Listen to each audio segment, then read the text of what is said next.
Audrey Zermati, justement, pour les particuliers, comment on les accompagne pour éventuellement installer des panneaux photovoltaïques ou d'autres types d'énergie ou même de l'isolation ? Alors en fait, aujourd'hui, le premier levier de motivation des gens pour faire ce type de travaux et aussi le photovoltaïque, qui a pris chez nous une croissance de quasiment 100% entre l'année dernière et cette année. Donc il y a une forte explosion de la demande d'autoconsommation photovoltaïque.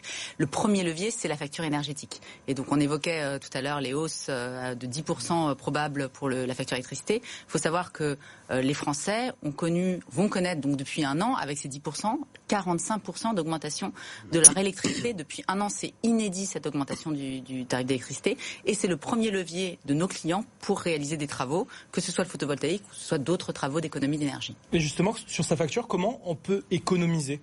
Alors, il y a plusieurs façons d'économiser. Il y a d'une part des logiques de sobriété énergétique. On en parle beaucoup, mais c'est effectivement un levier qui est intéressant parce que je vais vous donner un exemple. Quand on installe des thermostats chez soi, des thermostats, c'est pour piloter sa consommation d'énergie.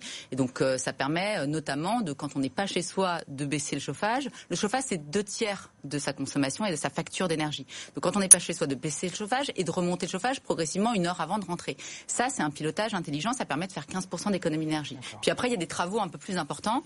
Commencer d'abord par sa maison, l'enveloppe de sa maison, les combles.